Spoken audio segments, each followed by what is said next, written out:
And a good morning to you. I'm going to ask you first thing when you guys get on, and I'll do this as we go through, to listen and make sure that we sound okay, because I've made some sound card changes. Sounds like we're coming in okay on the stream. Check it real quick. Okay. So it looks like we're okay along those lines. We'll just have to see kind of what transpires with the rest of it. But glad to have you on with us this morning. We're good. We're good? Yep. All right. And it looks like I got little bouncy meters over here. When I got bouncy meters, that's a good positive sign that everything's working good. Go back to that page for a minute. Okay. Thank you. All right, go ahead.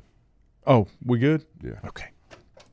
I saw something yesterday, and it was, I'm trying to get this figured out, and I'll tell you where it's coming from. I guess I just need to Google him. Have you been keeping up with, you know who Marvin Harrison Jr. is? Oh, yeah. Okay. Have you been keeping up with what's going on with that? I haven't. May or may not have. What is it? Well, try to remain calm, because this is going to be one of your hot button things. Oh, great. Marvin Harrison Jr. is being sued by Fanatics for breach of contract. And the other part that bothers me about all this is his dad, great player. Oh, is he in the Hall of Fame? If he's not, he will be. Yeah, you got to be. Okay. He's the one that's advising him, and he needs to get counsel. You know, 100%. But here's the deal. Apparel manufacturer Fanatics has filed a lawsuit against Arizona Cardinals rookie receiver alleging breach of contract. And here's what he did not fulfill his obligations and estimated the damage in millions of dollars. Okay. Now, the part that bothers me and I don't understand is, why do contracts not mean anything anymore? And I'm not just talking about sports, but it's like you go through this, you go through all these pieces of paper to make sure everybody's protected and everybody knows where they stand. Mm-hmm.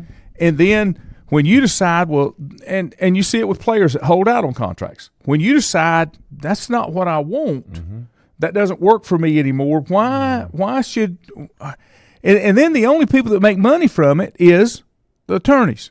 Right.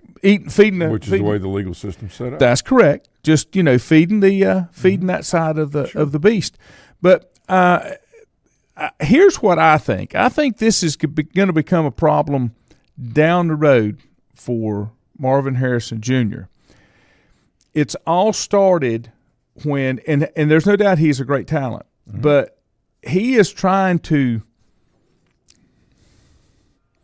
navigate this whole NFL system the way he wants to, instead of the way that it's kind of required.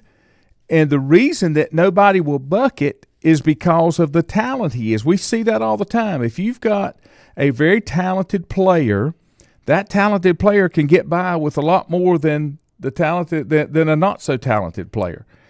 And now I'm assuming, and I didn't read deep enough into it, but I think the Fanatics thing was part of his NIL deal, and then when he got his NFL deal, he wants to change and redo that. But you still got to fulfill your obligations. Yeah. So the word "no," over the last 25 or 30 years, has been very, very damaging to little ones' ears, being told no. And that's what all this is. You have a contract, you have signed things. I mean, if you watch, The Last Dance, Jerry Reinsdorf talks about that, about Scottie Pippen's contract. Scottie, don't sign a long-term deal. Let's just go for 1 year. Scottie says, no, I've got a lot of family I've got to take care of. I need that $2.1 million over X amount of years. He's like, Scottie, the market's changing. Let me pay you for this year, and then we'll do a long-term deal later that will. And he said, if you sign this contract, I don't want to hear anything else about it until the contract's over. That's right. He said, so I'm advising you not to do it. I mean, the owner was saying that. Let me pay you this much more down the road. But once we sign this contract, it's over. Well, Scottie, all of a sudden, a couple years into it, he's like, wait a minute, all these guys are making like $7, $8, $10 million a year now. I'm the second best player in the league. What am I doing? So he starts sitting out instead of fulfilling his contract. And of course, I don't know all the intricacies of this, but to your point, yeah, it's almost like, well, I signed this contract, but I don't want to do it now. Mm-hmm. What happens is, in the legal world, all right, that's when the rubber meets the road. With your mommy and daddy and your friends around, they will take no for an answer, all right, or say, or take, you changing your mind because they love you and they want to make sure that everything's easy instead of you, doing everything you can do to earn it, the struggle to make you better in the end. They want it, now. Mm-hmm. So there's no, in that. Well, in the legal world, the no comes with the dollars, mm-hmm. and this is what you got. Now, again, I don't know the intricacies of this. I did hear about this, mm-hmm. but and here's the other, and it's not uncommon in today's world. And here's to see the a other lawsuit side. With this stuff. Here's the other side, because it has nothing to do with football on the field. It has everything to do with perception of talent that may be there mm-hmm. that has not been fully realized. Jordan talked about this on the Oprah show, and I shared it. She's like, well, why do you not think that they should be paid for, their talent? He's like, because they haven't worked for it, they haven't earned it. It's perceived. But she, of all people, should know that because she worked so hard to get to where she was. Mm-hmm. And she succeeded. And she wasn't given that based on her perceived talent. Mm-hmm. She realized it and then got paid. This is where the structure will eventually right itself because that's the natural order of things. Right. Now, the rest of this is, as I said, does not have an agent, has been represented by his father. He has not signed the NFL Players Association group licensing agreement, right, which would allow the association to market his name, image, and likeness. And mm-hmm. and to me, can he – I'm wondering if that agreement is separate from just being a member of the NFL Players Association. Because would he not have to be a member of the association to be able to get a contract? Yes. Because that's collectively bargained union, for everybody. It's union, yeah. Now, this may be something additional, and they I wish I could remember the names. There's a couple of NFL players that were really big NFL players that did not sign that Players Association marketing agreement during their tenure in the league. And another, a coach that didn't do it, and I'll get to where this is going. Bill Belichick never did it because and that's why coaches like Bill Belichick and some players do not show up like on Madden because that's a negotiated thing through the league. Yeah, they're not doing it. So, but the Cardinals did not immediately respond to a message. But I and this is something you and I talked about that we were afraid would happen. Once this can of worms was opened and you've swung all this power, as I've always said, the pendulum doesn't stop in the middle. It was up here, and now it's over here. Yeah. And I think this is the beginning of a lot of issues that are not going to be good. I mean, we're seeing it, in sports. The thing about it is when it gets to a maximum, it will come to an abrupt halt, and it's going to swing back. And it's just we're seeing that in our country. Mm-hmm. Things move, they ebb and flow, they swing far this way, swing far that way. Nothing's ever as good as it seems or as promised. It's never as bad as it seemed or promised. It's always kind of ends up settling in the middle. Mm-hmm. But the pendulum, like you said, never stops swinging. So goes life. Mm-hmm. The biggest issue is people are starting to navigate and migrate to players that play the sport instead of focusing on players and their stardom. And there's a major difference, between stardom, and champions. And I think Brady talked about that, to the younger players, to all the quarterbacks coming in the league this past week or this past weekend. When he talked about, are you going to be a star or are you going to be a champion? Mm-hmm. Are you going to be, championship style player? Or are you going to be a star? And there is a difference. Yep. I would say Dak Prescott is a star in the league. I would say Lamar Jackson is a star, but are they champions? And Brady says you are one of 53 guys. You can't be worried about your stardom if you're going to lead a team. Right. That is the difference in you playing and you just going through the motions. And he is 100% right.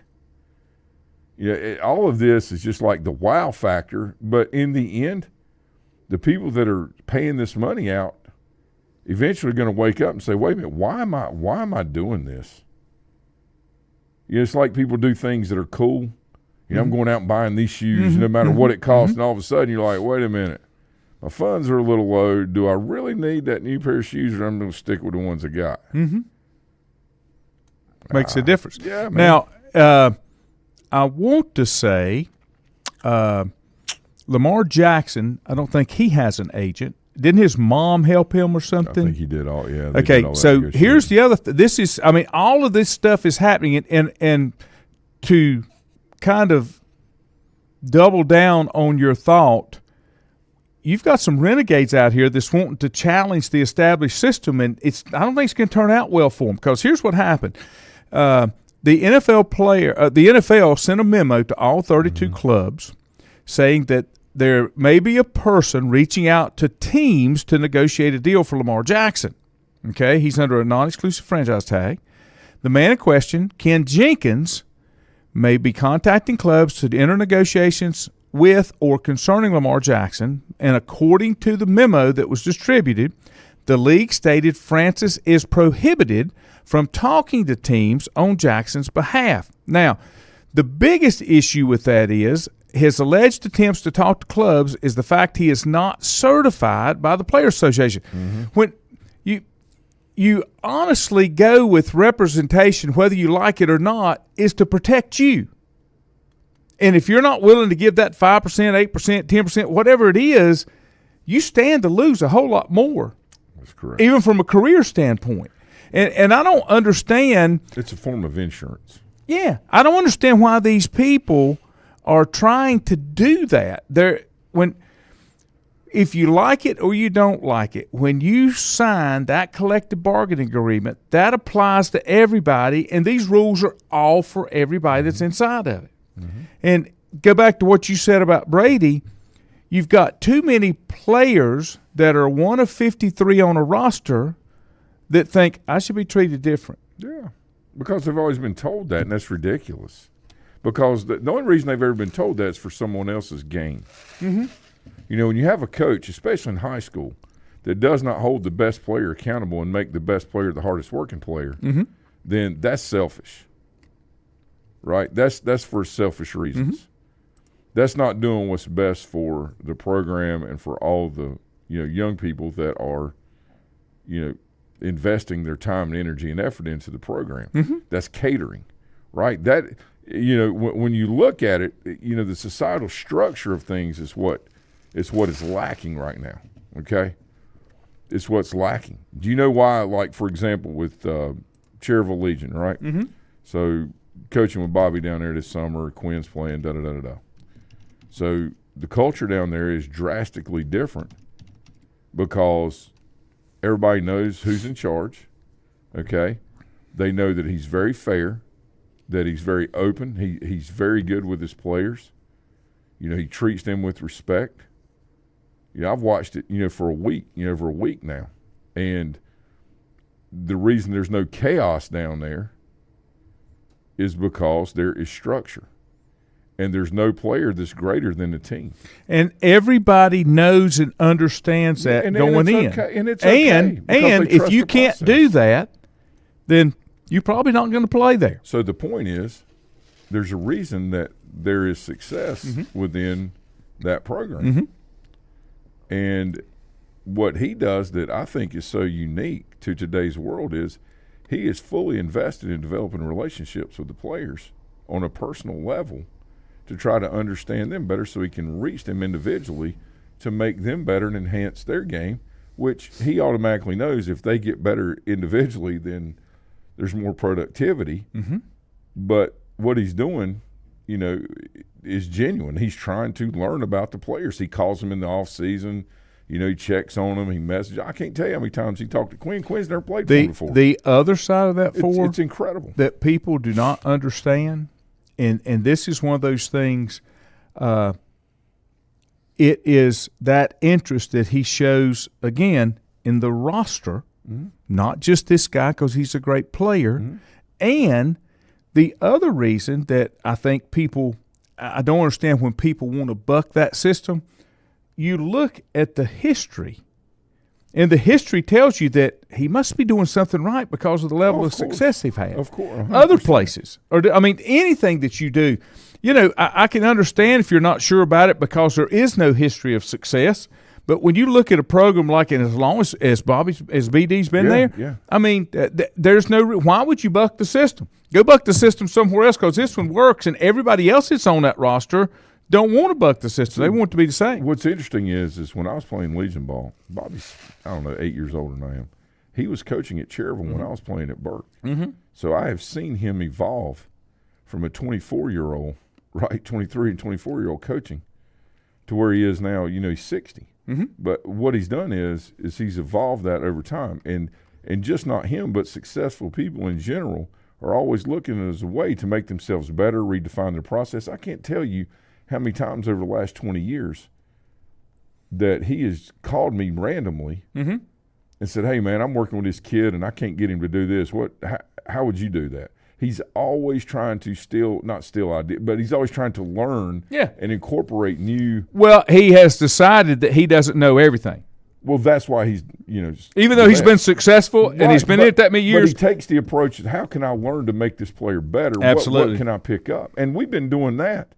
That's since I started coaching, right? And, had that type of – and he does that with multiple coaches, just trying to figure out the best way. But, some people would dismiss that, and him, not just him, but in general success as well, they're lucky or they've got all the talent. We all have talented players that come through, but it's acquisition of talent, it's the development of it. It's deepening the relationship with the player, trying to make them the best they can be while holding a very high standard. And that's, and I feel like, when you have coaches like Belichick that do that with the players, that the first thing people are going to say is, well, yeah, but this guy's a star. How can you do that to him? Well, how did that work out for Antonio Brown? How did it work out, for Le'Veon Bell? Not upholding their contracts, not paying attention to the things that are in front of them and playing where their feet are touching, always worried about going to the next step. And that got them out of the league, both of them. It ruined their lives. But there's still others that saw that and still think, well, that's not going to happen to me. Right. And that's human nature. That's always been that way. It'll always be that way. But, the power of observation and learning and knowing that in the end you're not protected, all right, approach every situation as you have 0 out or 0 protection. How would you handle it? Right. That's where you are. Think about what was it Scotty Scheffler went through, with the arrest all that, and how you handle that, and I'm sure we'll find out more and more as time goes on. He's a very good person. Probably obviously made some critical errors in judgment. It's early in the morning. They're under anxiety. They're under angst. You got all these things going on out there. People saying, hey, you can't go here. Yeah, I'm supposed to go here. I got this, that, and the other. My understanding from his attorneys is there were 2 different officers giving 2 sets of instructions. Right. And from what I understand, the car was clearly marked that he was just not a guy. Right. But, and I think the body cam stuff's going to tell the true story. Well, I don't think they had him on. That's not good on their part. All right. And there's a camera from a distance from what I understand, but the body cams are not on, which they have to be or they were malfunctioning. I know things happen. Right. So it's about how you handle that situation. The guy still goes out and plays really good golf. Obviously it's a very nerve-wracking moment. He's got a young child. Dad, years later, why did you go to jail? He's got to answer for a lot of things that, unfortunately, were a cause and effect of, the situation that was going on and how you handle it. We've all been there and done that. Yeah. It's anxiety sets in. It's how you handle it. All these things. Issues that present themselves do not define you. How you handle those issues do. That's right. Let me take a break. Back in a moment. Whether it's a sit-down meal or a call-in for the drive-thru, Brookwood Cafe and Catering is the answer. A variety of meats, vegetables, and desserts cooked daily, or a hot sandwich from the grill, they have what you're looking for to satisfy your taste buds. If you need catering from 5 to 500, Brookwood has you covered as well. Stop by Brookwood Cafe and Catering at 202 Providence Mill Road in Maiden. Don't forget breakfast daily till 11 a.m. Open Tuesday 6 a.m. to 2 p.m., Wednesday through Saturday 6 a.m. till 8 p.m., and Sunday from 7 a.m. to 3 p.m. Call 828-428-8944 to place your order today. If you ask around, you'll find Burke Mortuary has a reputation for excellence and commitment to value. They've built a reputation of trust for more than 35 years. Burke Mortuary is proud to offer personal attention, meaningful tributes, and the area's most affordable prices. They're also proud to offer you beautiful, state-of-the-art facilities. It's the perfect place to honor your loved one. So when choosing a funeral home, the choice is easy. Choose Burke Mortuary with locations in Maiden and Newton. Covenant Church began as a vision of just over 100 people in 1984. Since then, Covenant Church has grown and currently located at 2168 Gastonia Highway in Lincoln. The Sunday schedule includes early morning worship at 8:30, Sunday school at 9:45, and morning worship at 10:45. Their ministries extend beyond Sunday. Visit their website at www.covenantchurch.church to see all they have to offer, and better yet, stop by and see for yourself. Covenant Church may be just what you're looking for a new church home. First Federal Savings Bank has been serving Lincoln County since 1940. And as it has been from the beginning, customer service is a priority to First Federal Savings Bank. They want to get to know you by name. First Federal Savings Bank has the convenience, the products, and the services that the larger banks have, but with hometown people that you see throughout your community. Stop in and visit one of their 4 convenient locations and see what First Federal Savings Bank has to offer you. Member FDIC, an equal housing lender.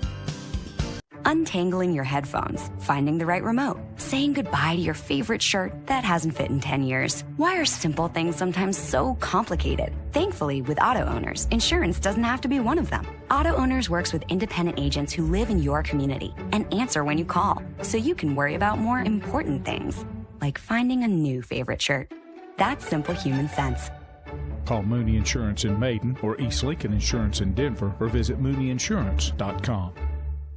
At Stifel Nicholas, we're committed to offering investors personalized investment guidance. We're a full-service organization with department staffed with professionals that specialize in a wide range of investment opportunities, from the most conservative to the most aggressive. We strive to give each account, regardless of size, careful, individual attention. Call Cole Rembert today at 828-624-7300. Stifel Nicholas, member SIPC and the New York Stock Exchange.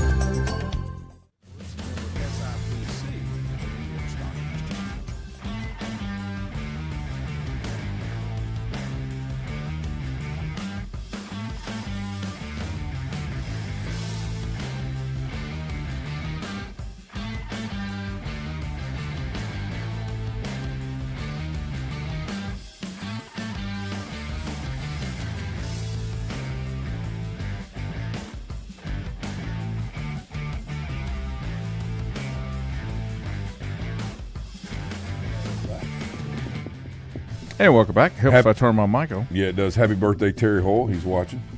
Today He is? Terry's 37th birthday. I had sent him a happy birthday this morning. He's truly a great American and one of my very dearest friends.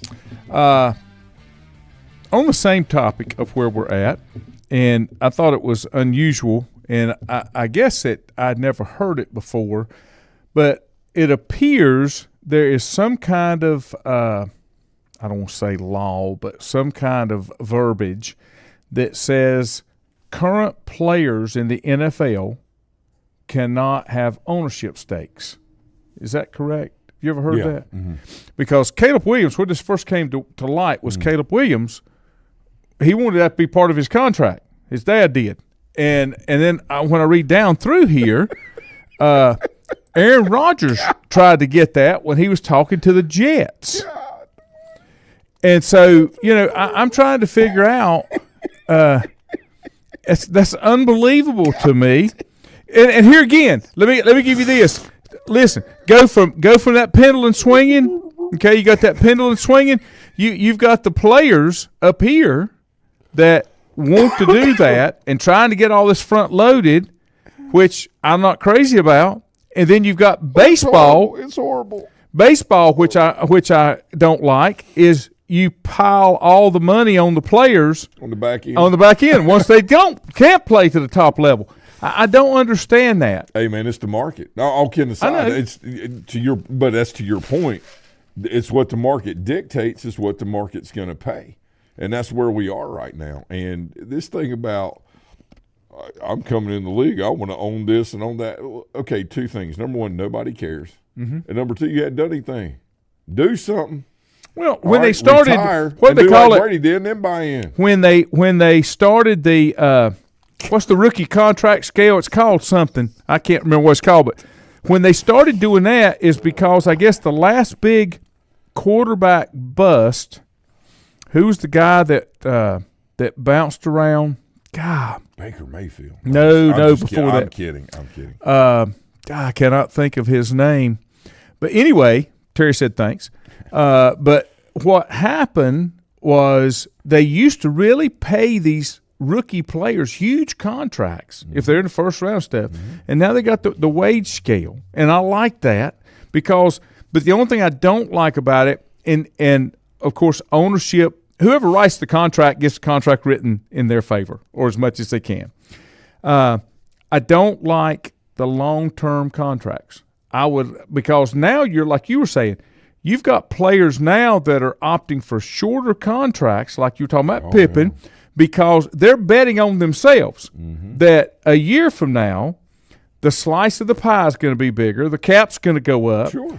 I feel like I'm going to be worth more money based on how I've played this previous year, and I can get a new deal.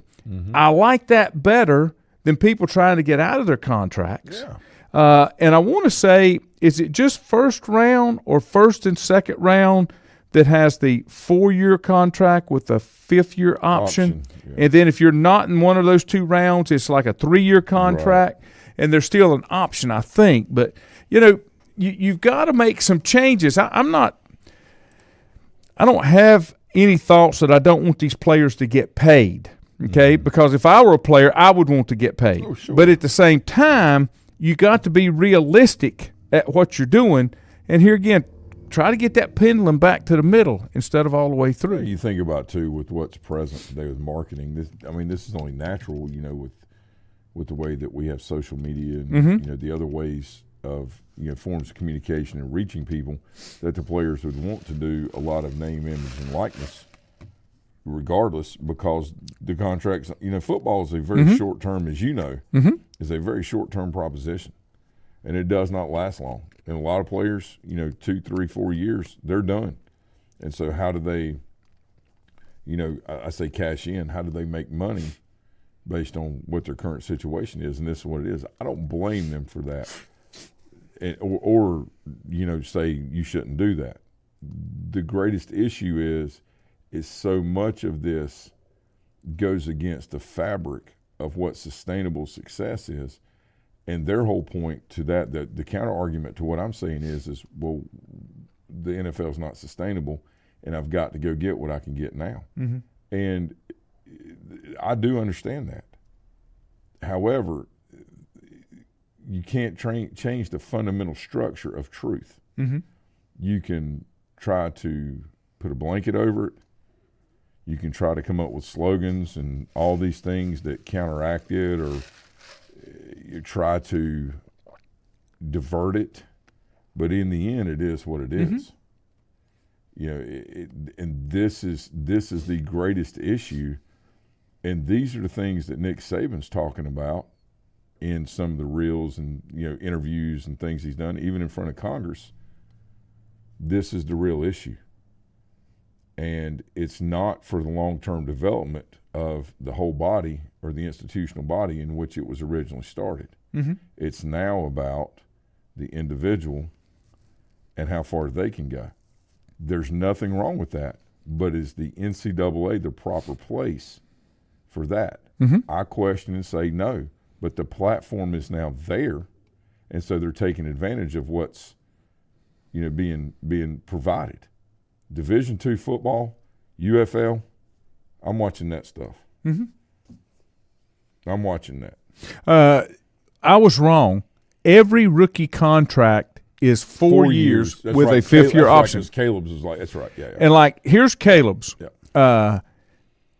He has a cap number of 7.1 and a signing bonus of 25.5. So his 4-year total is just shy of $40 million. Right. That's pretty good money considering you have not proven anything at the level that you're going to play. Or am I missing something? No. Okay. No, I mean, in this money being issued out, yeah, a lot of these monies are guaranteed. You know, do this, do that. I get this, I get that.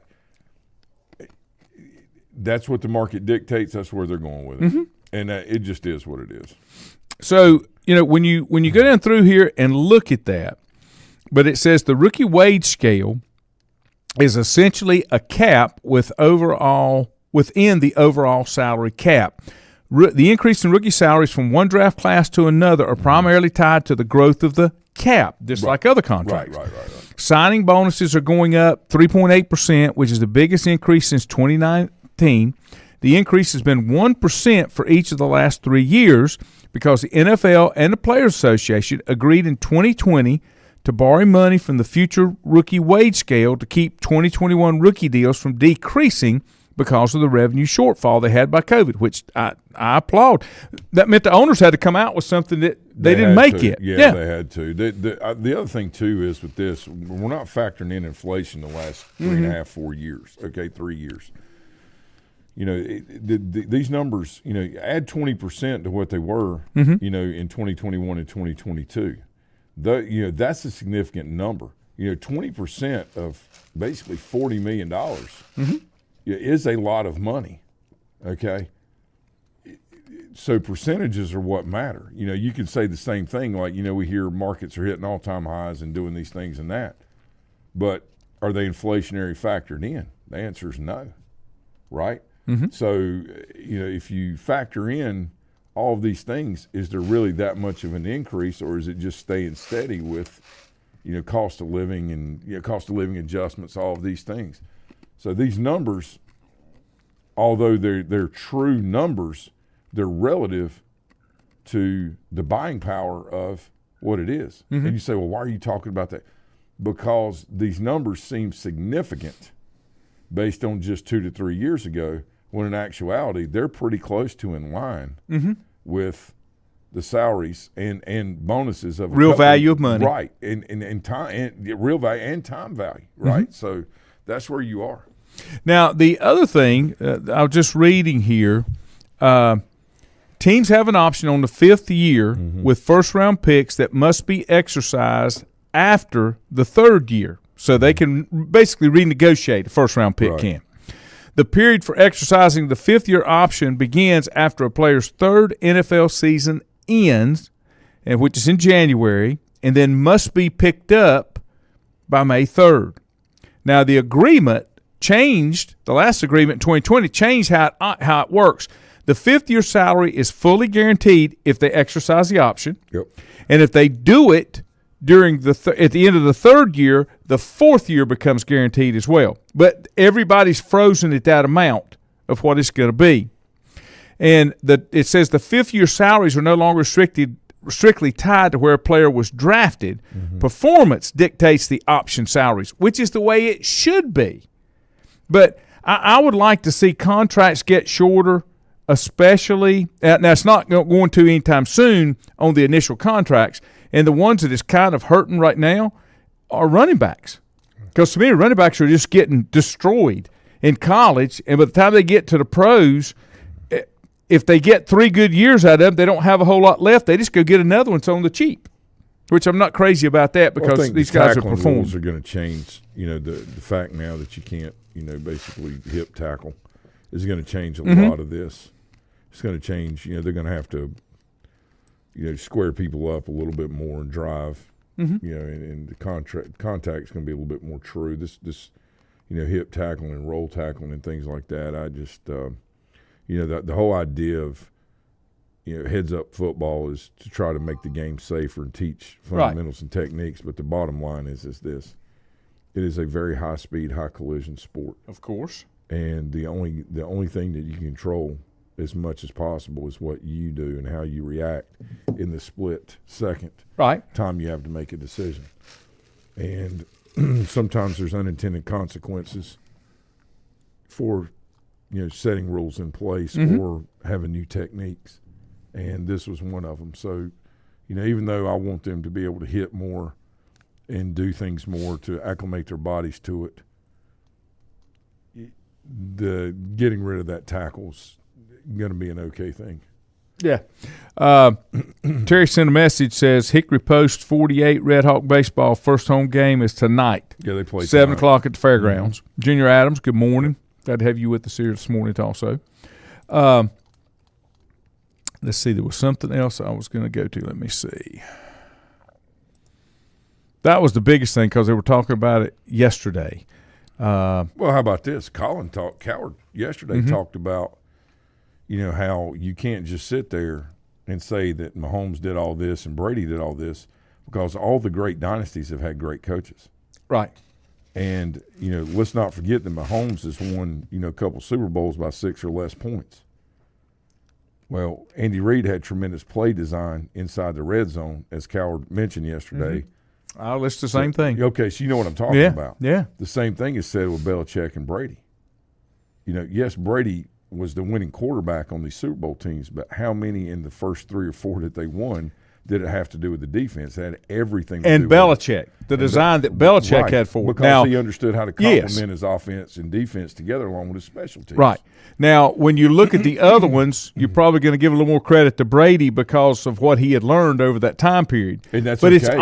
it's always a combination. And that's any way okay. you look at should. it. Yeah, it's a combination. And that's him learning and evolving as a player, right? And being able to say, okay, this is what I see. This is how we're going to handle it. I mean, that's like Tampa Bay, winning the Super Bowl in Brady's first year there. That's why so much of it is not about the player, but the situation the player goes into, whether they can find success and how fast they can find success. Yeah. The other thing, let's see, there's a lot of lawsuits going on over these conferences about people wanting to get out of the conference. There again, it goes back to contracts. You've got contracts.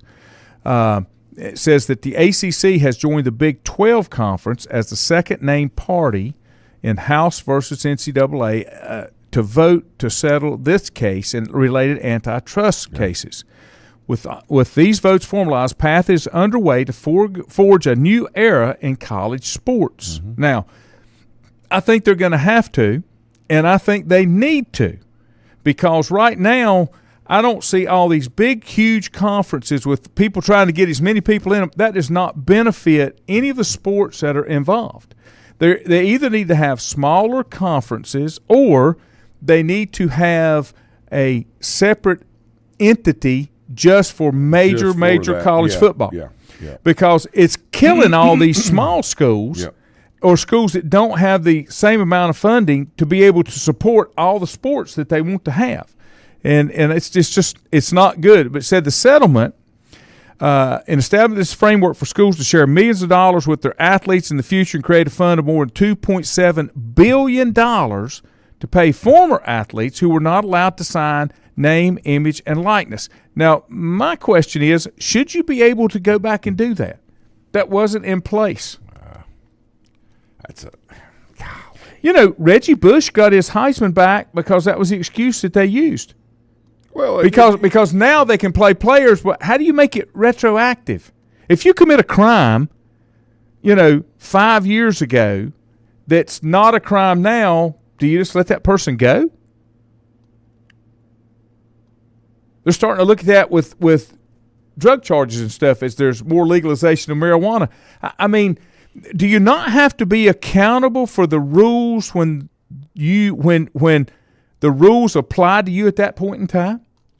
Yeah, it's armchair quarterbacking. Yeah, all of it is. Well, it's a more modern time, and this is what we're doing, and that wasn't so bad, and you were wrong in the way you evaluated this, and it's real easy to sit there and say that. You pull this thing out and you start reading a few things, then you become smarter than everybody else instantly, right? And then you sit back in your chair and you philosophize and you sipping your fake brandy and your $1.50 cigar and talk about how damn smart you are. This is what's happening. And when it all comes down to it, you're either trying to legislate issues of today, all right, versus trying to regulate and evaluate issues based on the good book of what's right and wrong. Things that people perceive of 250 and 500 years ago and 1,000 years ago today, that's the way society was. That's why they had the rules in place they had at that time. It doesn't make it right or wrong. It makes it what it is. Okay? Then we can decide whether it was right or wrong, but it really doesn't change the fact of what it was. This is what most people in America struggle with, and even now around the world is, to your point, well, that happened so long ago, it really wasn't that bad. We've seen that in Hollywood in people that have done things wrong to younger people. And then 30 years later, like, well, that was such a long time ago. Should he have to be held for that? I mean, it just happened, trying to be dismissive of things that were in place. This is not a difference of being falsely accused. It's a difference of, was it enforceable and against the law or against the rules at that time? And that's the great push, and pull. Well, everything can't be made retroactive, I guess is the biggest thing. Richie, good morning. Richie said we were watching wrestling on Monday night because it was in Greensboro. Yeah. And he said, I got a trivia question. Who is Braun Strowman? Where is he from? You answered he's from Bandy's. His real name is Adam Shear. Yep. His dad was Rick the Crusher Shear, who just brutalized softballs back in the day at Howard's Furniture. Yeah. And I'll give you an interesting bit with Adam. My son Wesley and Adam used to play paintball together. Yeah. Yeah, when they were growing up.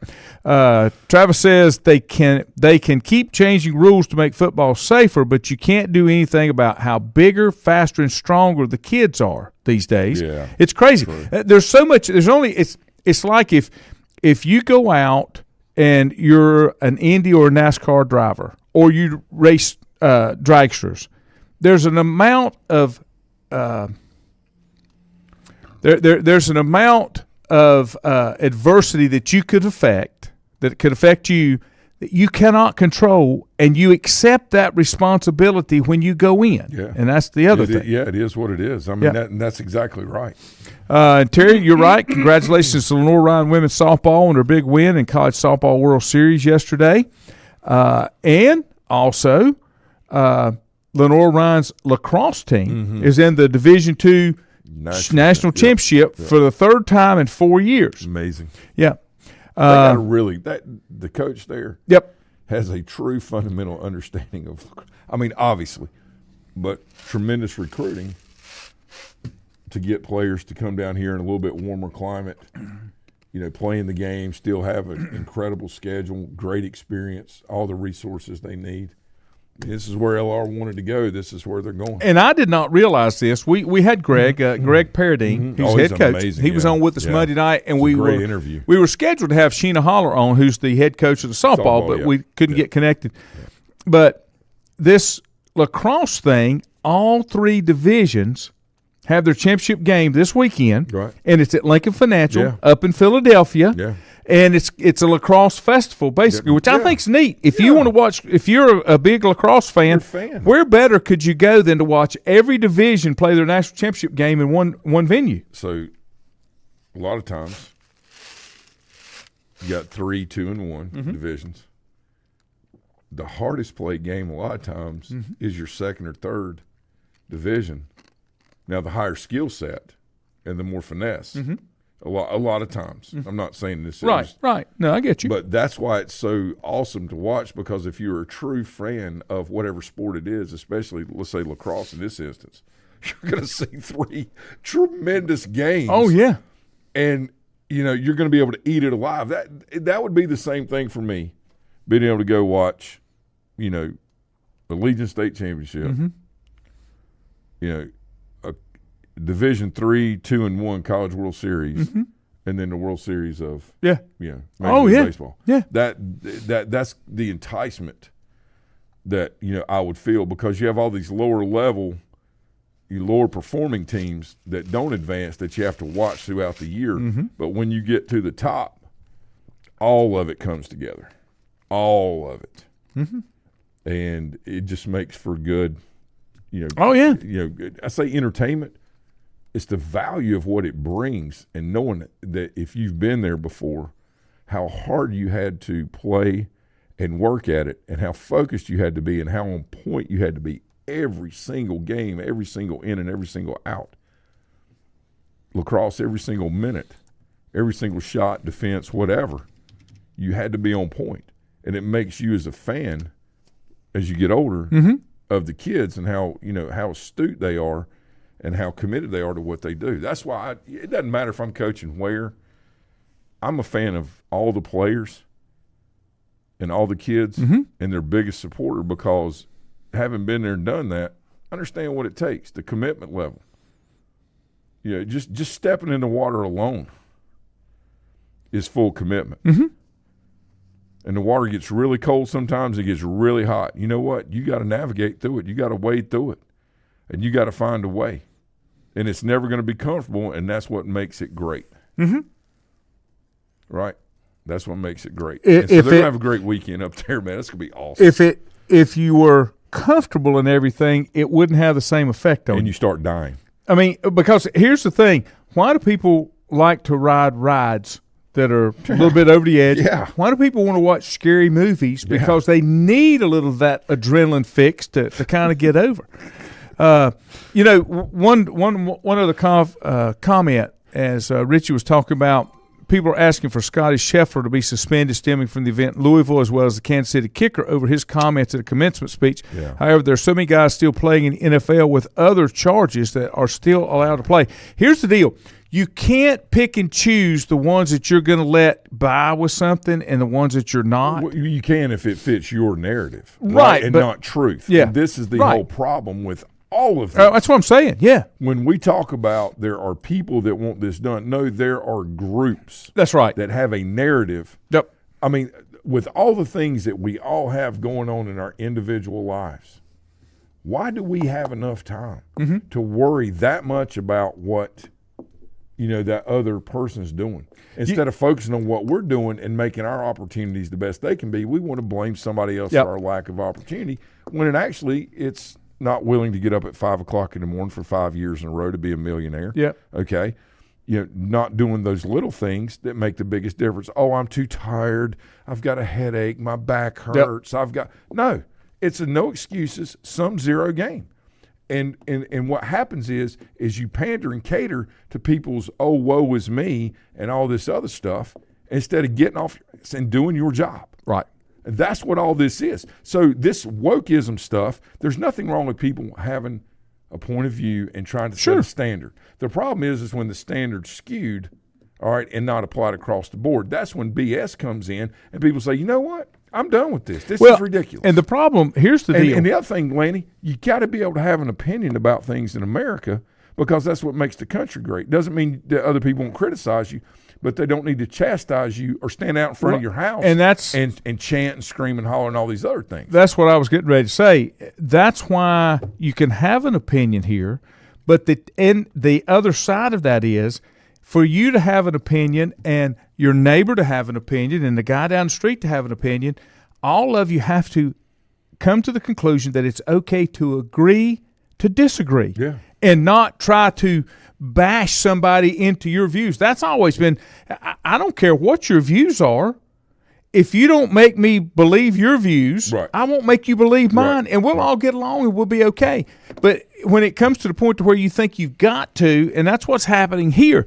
Now, I've seen a couple headlines that came through back on this Scotty Scheffler thing, and I'm seeing that there's some folks reporting that they are watching the body cam footage, and that they're thinking that he's maybe going to have all the charges dropped against him. My question to you is, what does this do to the PGA possibly going back to Louisville for another event, because the other sad part of that we've all kind of forgotten that had nothing to do with Scotty is there was a volunteer got struck, and killed. Yeah. Died, is that something that the PGA wants to kind of, I think they'll get through this like anything else. The sad part is the person that lost their life, and the main thing that we're all focused on is how was Scotty Scheffler treated, and how did he react? Did he overreact? Did he underreact? Did he do anything intentionally?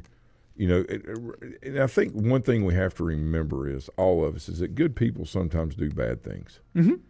That's we're spiritual beings in human form, but we still act as human beings. That key word there's human. Yeah, and we still act like that at times. It's not an excuse to not do the right thing for right reasons, but it's just a fact. I mean, Lord knows, I've had my trials, you've had yours. We've all, been there and done that. And that's what we, ask for forgiveness and for grace. But at the same time, you gotta take a look at this and be like, look, there's got to be a better way to do this. Right. That's right. And the big thing is, now that it's happened, they put things in place, they implement, the strategies going forward about when you do have things like this come up, how do you handle the golfers coming in? Do they go past the crash scene or the scene of the incident? How do you get them in? And there's going to be much better protocols in place, unfortunately, due to this person's death. But the other side of that is, I'm trying to figure out, if you come upon an accident scene, there's somebody going to be there to tell you what to do. Just you come upon a wreck, and they're going to either route you around. There's going to be somebody directing traffic or something. But usually what happens is, and I'm speculating here, usually what happens is you got enough communication coordination between the people that are there that this guy knows what this guy's telling everybody, so everybody's on the same page. Right. And it appears that that's what happened. I don't know that for sure. Well, do we need to, my thing is, did the police officer jump up on the car? Number one, is that, I'm not saying he's right or wrong, all right, but number one, was that necessary? Okay. And I'm not saying he did. I'm just saying if these things did transpire from what we hear. I wasn't there. I don't know. Okay, I don't know. Scotty knows. The police officers know. And that's pretty much it. Yep. The video can show something, but the story inside what you're seeing can be drastically different between what the two parties are saying and doing, okay, and the way they react. So, you have people that are really passionate about their job. There's nothing wrong with that. It's when we get emotional about the job is when things get out of hand. The other two words that go along with that, you can be arrogant or you can be confident. There's a difference, and it's being able to tell the difference. Some people think that certain athletes are just arrogant, but they're confident because they understand their skills. You know what I'm saying? And they understand that they're in control of basically everything that's going to happen. And the major thing that confident people understand is I'm in control of how I'm going to react to the situation, whether I fail or succeed. That's right. Because I know that if I keep going at it, I'm going to succeed more than I'm going to fail. Yep. And I'm just giving an example. And that's the way baseball players, a lot of times we look at batting average as success or failure. In today's game, based on where you hit in the lineup, the metrics are drastically different. Quality at your measurement of success has changed. Right. I mean, you got somebody that's Quinn size that comes up and hits a ground ball in between short and third and gets a hit. Well, that's great, but you got a guy like that, you want him driving the ball deep into the outfield, either in the gaps or against the fence or over the fence. So if the ball's caught on the warning track and he's hit it really hard, that's still considered a quality at bat versus based on the effect it has on other things. Based on a 2-0 pitch that he just misses completely on and throws the bat head out and loops over third base and falls in. I mean, that's great, but that's not what you want out of that type of player. Right. Now, you do out of a kid that doesn't hit for gap power and deep balls. That's great. So it's again, things are defined so differently in each position of each sport and what success truly is. Yes, batting average is a great indicator of a lot of things, but it's not the final indicator because situations are so different and the metrics are so different in baseball. That's why there's so many stats because every situation it's not the same. In football, when you line up run an isolation play, you're going through the same hole intended, right? You're going up against the same people, and it is measurable by how you ground and pound. That's right. Right? In baseball, you may come up and your team's down 15-0. Well, there's no pressure in that situation. What are you going to do, hit a home run and bring them back? No. So you go up there and you're more relaxed and you hit the ball. Then the other situation is when the game is tied 5-5, or let's say you're down 1 in the last inning and you're up to hit, and you got runners on second, third, and they decide to pitch to you, okay, and you come up and you don't deliver, then, it's different. Yeah, things are just different. ACC tournament action, let me give you that. Richie, yesterday it got started down in Charlotte at Knight Stadium. Florida State beat Georgia Tech 12-9. Duke beat Virginia Tech 11-8. Miami beat Louisville 8-5. So Miami did win. Okay, got it. Yep. Today's action, Virginia plays Georgia Tech. Yep. Pitt plays Wake. State plays Virginia Tech. Yep. Rich said, I'm not a fan of this pool play that the ACC does for the tournament. No, I don't like it either, Richie. It's like a tournament inside of a tournament. Yeah, well, the reason they're doing it is because it's predictable in TV slot times. That's why they do it in the Legion World Series instead of doing double elimination.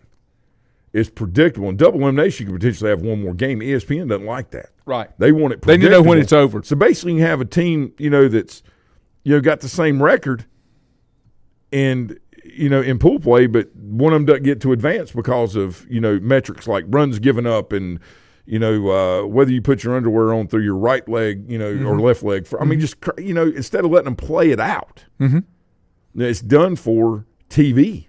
That's right. I get it, but most at the stuff's same built time, for that. Are you freaking kidding me? Like ESPN3, really? Yeah. I mean, like one extra game is going to be that much of it? No, not really affecting the schedule. No. I mean, we got to, and they can put a filler spot in there if you don't have it. Who gives a crap? It's a 2.5 hour slot once a year that you may have one run over. Why would you not let the kids play it out in double elimination? You got 8 friggin' teams. Yep. Why does it have to be pool play? You know why? Because commercials money dictate it. So, while you're promoting a sport, you're actually taking away opportunity in the end from the ones that decide it because it's more important while you're promoting everything, to get the dollar amount instead of the quality of the outcome, which is what people most desire in the end and keeps them a fan for longer. Hey, look, man, you do what you got to do, but I got to do what I got to do, okay? Richie. And all of us as individuals. I'm just giving an example. Hold that thought till tomorrow, Richie. I want to get this before we run off. Tyler. The Burns East Rutherford. Yeah, Tyler said he watched a great playoff game last night. It's a 3-2 series for the Western Division. Yeah. Burns beat East Rutherford 9-6, had 5 home runs. Burns moved to 30-0. East Rutherford went to 26-2, which means they had only had 1 loss. That's right. So there's 56 games with 2 losses between 2 teams, and the game is at East Rutherford on Thursday. The winner of that matchup will move on. The difference between them 2 teams. Oh, I know. And let me tell you something. The Whiteville Green Central series, Whiteville won last night. I'm going to tell you what, whoever advances to the state championship, they could literally take those 4 teams and play a double elimination down there. That would be some of the best baseball you've seen in a long time. That what Drew Reynolds has done, taking over for his dad, Bobby still helps him down there, but what Drew has done to keep that program at the level that his dad built it, is a testament to, not only his, ability to watch and learn as he's growing up and being in that the whole time. And he was an East Rutherford player too. But also the fact of maintaining that and then setting even a higher standard, for that individual team for that year. Oh, yeah. This is and Burns, same thing there. They were in it last year. Yeah. And this is very good baseball. Thursday night, that's if you go to East Rutherford, which you need to go watch a baseball game there if you hadn't ever done it. It's electric. It is dynamic, just like it was at Burns last night. It is dynamic. So great high school basketball, baseball going on, ACC tournament action going on. You here tomorrow? Yes. Okay. I'll be here in the morning. We'll be here in the morning. See you guys.